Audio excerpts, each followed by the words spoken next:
Fala galera, começando mais um vídeo aqui no canal, espero que você goste e não esquece de deixar o seu like e se inscreva no canal e vamos para as novidades do Mengão. Cara, olha só, hoje tem de tudo por aqui, viu? Tem Paquetá, tem Savarino, tem a fúria do Fernando Diniz e a gente começa com o líder do Brasileirão, o Botafogo. Tem um baile pra cima do Cruzeiro, não? 4-0, tá lá na ponta pelo salto.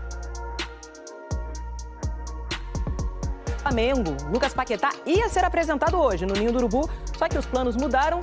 Edson Viana, cadê? Ó, tá cabeludo, tá diferente, mas tá ligado em tudo, sabe todas as informações do Flamengo. Boa tarde, meu amigo.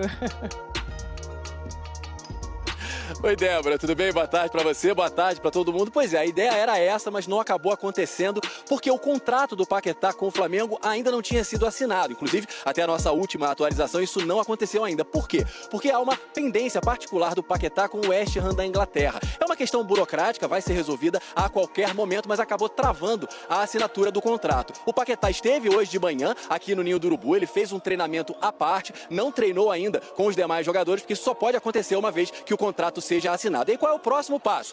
O Flamengo, depois da assinatura, ir lá na CBF tentar regularizar o jogador até às 18 horas. Aí, nesse caso, ele vai estar liberado para ser relacionado para a Supercopa no próximo domingo contra o Corinthians. Dando tudo certo, a ideia do Flamengo é apresentar o Paquetá amanhã de manhã, tem treino aqui amanhã e o time viaja à tarde lá para Brasília. Vamos ver se com ou sem o Paquetá. Eu volto com você, Débora.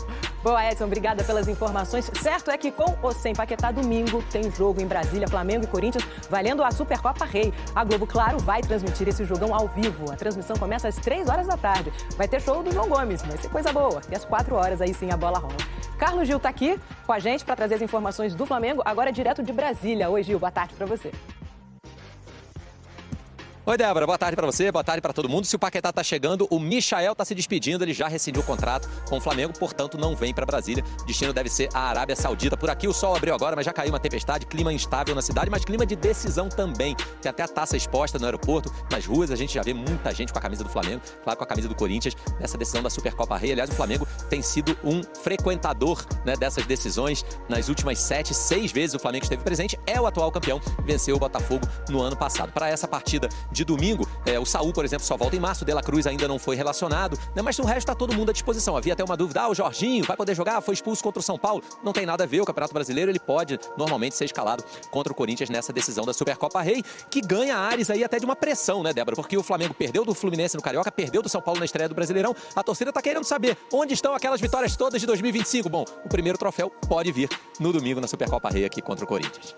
Torcida super mal acostumada, né, Gil? Obrigada pelas informações, bom trabalho. Vamos falar agora do Vasco, estreou no Brasil. Supercopa, que naquela época era só Supercopa do Brasil, agora é Supercopa Rei. Corinthians venceu 1-0 no Morumbis, gol do Craque Neto. Um beijo pro Craque Neto, meu parceiro. Eu quero saber do Carlos Gil, do Felipe Brizola, se eles lembram desse jogo. Eu nasci em 91, então quando eu tava nascendo, o Corinthians estava vencendo essa decisão. Vocês lembram dessa partida e como que estão os preparativos aí na capital federal? Um abraço, meus amigos, boa tarde pra vocês. Fala, Vini, lembra, Felipe? Eu lembro. Eu vou falar que eu lembro, eu vou falar que eu lembro, porque pô, aí é sacanagem. Lembro mesmo. Lembro, claro. Naquela época o Corinthians era o campeão brasileiro, papéis invertidos, né? O gol do Tupanzinho no ano anterior contra o São Paulo, naquela final. E o Flamengo era o campeão da Copa do Brasil, a segunda Copa do Brasil da história, que o Flamengo venceu de uma forma que hoje, nossa, foi um jogo em Juiz de Fora, o Flamengo venceu o Goiás. Estádio meio vazio ali, segundo jogo, 0-0 Serra Dourada, e aí se encontraram. E depois a Supercopa ficou esse tempão todo sem acontecer, só foi voltar em 2019. E o Flamengo é um habitué. Gostou da expressão habitué? Também indica a idade, né? Indica a idade, habitué. 7 finais, 6 o Flamengo esteve presente. Só em 2024 que não, né? Palmeiras e São Paulo foi campeão contra o Palmeiras. O São Paulo foi campeão. Mas pra não falar que eu não tenho memórias futebolísticas dessa época, a minha primeira memória futebolística é a final da Copa de 90. Aí, tá vendo? Argentina então, e Alemanha. Somos noventistas. Na verdade, eu sou da década de 70 ainda. Vamos falar de Flamengo. Vamos falar de Flamengo hoje. Antes de mais nada, eu quero falar da satisfação de estar aqui com meu amigo Felipe Brizola, companheiro de seleção, começando um ano de Copa do Mundo. Álvaro Santana tá aqui atrás das lentes, também estará conosco na cobertura da seleção, de volta a Brasília, onde fizemos alguns jogos das eliminatórias. Agora, Brizola, é uma final que muita gente pode... é uma coisa meio amistosa, início de temporada. Agora, as circunstâncias levaram a dar um peso de final mesmo pros dois, né? Peso de final e até porque não foi o começo de ano dos sonhos das duas equipes. São circunstâncias, as duas pagam preço. Eu concordo quando o Arrascaeta fala do sucesso, né? Você paga o preço do sucesso do ano passado, porque o Flamengo teve que viajar para jogar, né, a Copa Intercontinental, e o Corinthians jogou a final da Copa do Brasil até o dia 21 de dezembro contra o Vasco. Ou seja, eles teriam, se tivessem tido 30 dias de férias, eles teriam voltado a trabalhar com uma semana. Então o Corinthians estaria em pré-temporada, o Flamengo também, né, Gil? E o Flamengo teve que mudar um pouquinho por causa causa da má campanha no Campeonato Estadual. Não era o planejamento, esperava-se somar alguns pontos a mais ali. O Sub-20, na verdade, foi muito mal, né? Um empate, 2 derrotas, chamaram a cavalaria, entraram em campos principais, ganharam do Vasco, perderam do Fluminense, perdeu do São Paulo. Então, assim, uma derrota no Carioca, uma derrota na estreia do Brasileiro. É claro que não é uma crise, né? Para um time que foi campeão recentemente, brasileiro, Libertadores, mas traz uma pressão por resultado. Não tem como não trazer. Tem a euforia da chegada do Paquetá, claro que tem, a expectativa de quem sabe o Paquetá poder ser inscrito a tempo e participar de alguns minutos, mas tem uma pressão para que o Flamengo dê uma resposta em campo. E tem peso, e você perde uma final, tem peso, tem repercussão. No caso do Flamengo seria a terceira derrota seguida, mesmo que pudesse ser uma derrota nos pênaltis. Não é o padrão do Flamengo dos últimos anos. Né? E pro Corinthians, o efeito é um pouco contrário. O Corinthians não começa bem a temporada, mas ele tem jogado bem esse tipo de jogo, né? Ano passado não houve nenhum grande momento do Corinthians no ano, no sentido de, olha, a equipe tá numa super fase, 5 vitórias seguidas, as arquibancadas apaixonadas pelo estilo do jogo. Não teve troca de treinador, né? Foi o Ramon Dias que foi campeão do Paulistão em cima do Flamengo, depois foi demitido. Ele seria demitido, inclusive, se tivesse caído na semifinal contra o Santos lá no Paulistão, já tava tudo certo. Passou do Santos, foi campeão contra o Palmeiras, mas depois caiu no Brasileiro. O Dorival fez algumas partidas importantes no Campeonato Brasileiro, mas ele se acertou mesmo na reta final ali na Copa do Brasil, foi muito bem, eliminou o Cruzeiro, que era favorito, e foi buscar um título no Maracanã. Então, para esse tipo de jogo, há um entendimento de que a preparação da comissão técnica do Dorival, do Lucas Silvestre, do Raoni, é sempre muito boa, eles gostam desse tipo de confronto.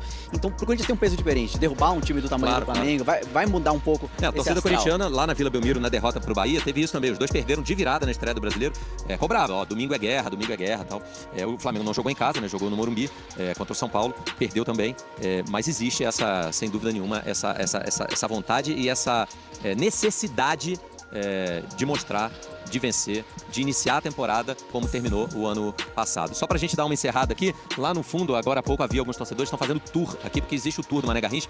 Muito torcedor já tá aqui na cidade, viu? É claro que em Brasília a torcida do Flamengo é enorme, do Corinthians também, como no Brasil inteiro, mas muita gente já tá por aqui. Eu vi chegando ao estádio alguns torcedores, camisa do Flamengo, camisa do Corinthians, a galera já tá se criando um clima aqui de decisão na cidade, viu, Vini? E a expectativa, a organização pode até ser que bata o recorde. O recorde do ano passado foi 70.027 no Brasil e Colômbia, 2-1 Brasil, gol do Vini no fim, e eles estão acreditando que eles podem chegar nesse número, que seria um número maravilhoso, né, Ju? Sem dúvida nenhuma. Amigo, Vini, é o seguinte, eu tava ouvindo as informações e lembrando da entrevista do Ronaldinho Gaúcho. Falou que jogou com muitos craques, mas que a tabela mais fácil dele era com o Alex. E aqui fiquei assistindo vocês tabelando aí de um lado pro outro.